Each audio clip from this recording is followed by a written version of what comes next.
Hi Aries, this is Aquila for your monthly reading for the month of May 2015. So let's get into the month for you Aries. So in the third Aries, we have a full moon in your 8th house. Full moons means awareness of something, a need for balance, and definitely pulling things out, pulling an illumination on things that were probably not seen before. Now, this full moon is going to be having a little bit of a tension chat with the planet Jupiter in your 3rd house of communication. And definitely going to be, this full moon is definitely going to be asking you to confront some truths, Aries. It's going to be asking you to change your perception of your reality. Now, full moons are a time to also set intentions. So this is a time where you feel like you need to change certain things in regards to your intimacy or regeneration. The 8th house is a very deep house. It's a very intense house, dealing with a lot of taboo, a lot of mystical things.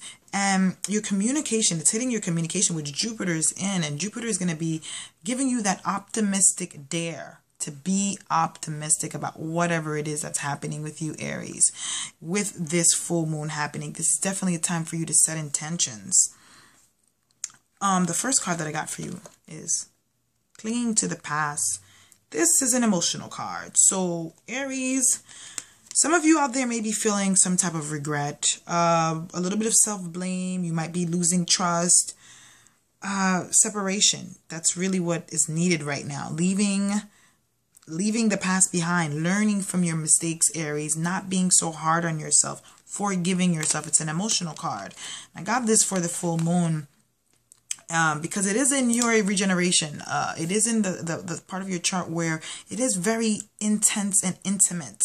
So forgive yourself for whatever it is that you're going through. Be happy. Push through with the Jupiter optimism in this this aspect going on the 3rd as well. On the 7th, we have Venus, the planet of love and money, pleasure, and the things that we enjoy to do. Venus loves to make that happen with us. It's entering into your 4th house of home. So you're going to be having a lot of love come into the home around this time. Either beautifying the home, making the home a more beautiful place to be, putting paintings or art up, cooperating with people in your home more, overindulging in the home, probably overspending in the home, spending a little bit more money than you usually do at home. But this is still good because it's also giving not just your home life, but also your relationship with your parents, Aries.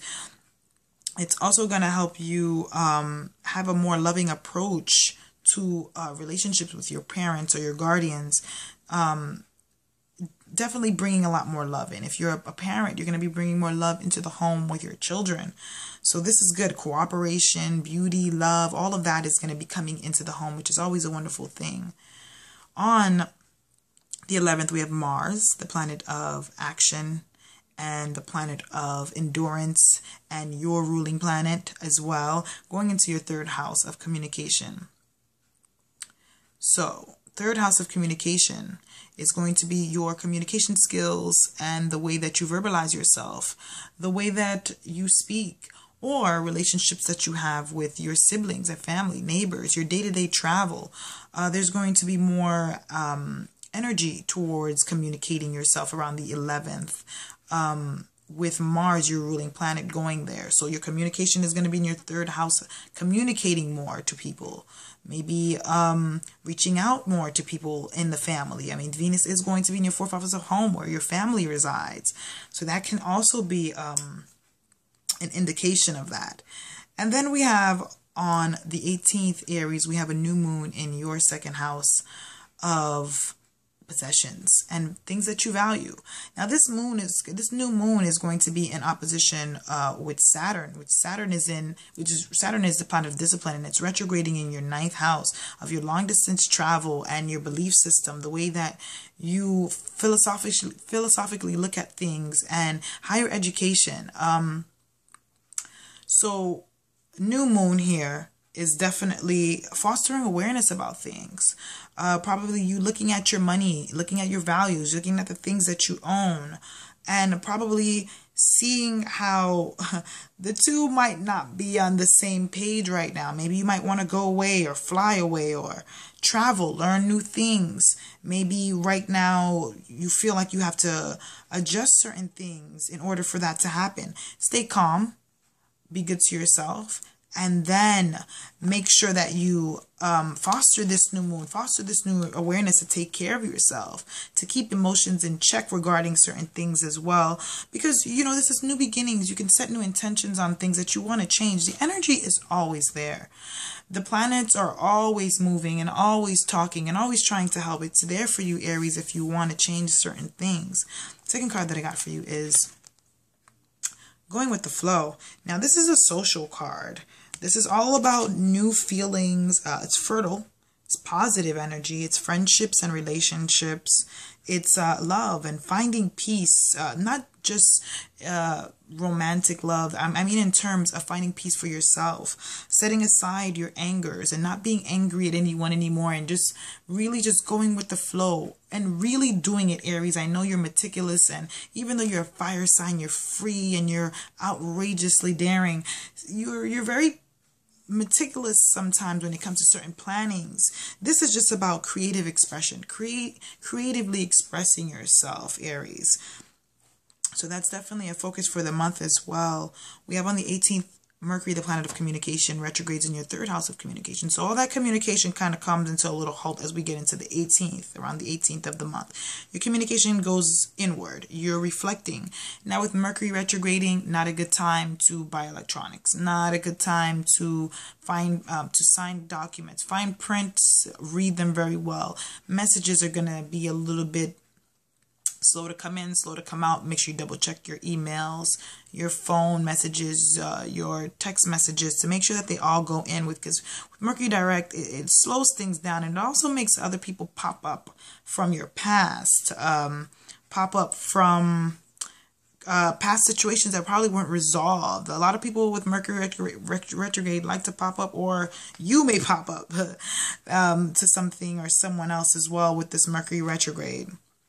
On the 21st, excuse me, we have on the 21st we have the sun going into your third house. So Mercury's here, Mars is here, Mercury's here retrograding, Mars is here, and now the sun. So now there's a big illumination on your third house, big illumination on the way that you communicate, and your relationships with your siblings, and your day-to-day travel, your neighbors, your way of speaking, your way of expressing yourself verbally so others can understand what you're trying to express.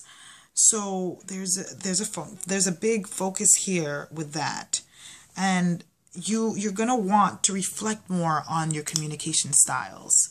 Mars is here. Ground that Mars energy. Ground your ruling planet's energy to make you stay calm and focus and direct the energy in the right way so that you won't waste that Mars energy, that action, that aggression, that passion. Ground it.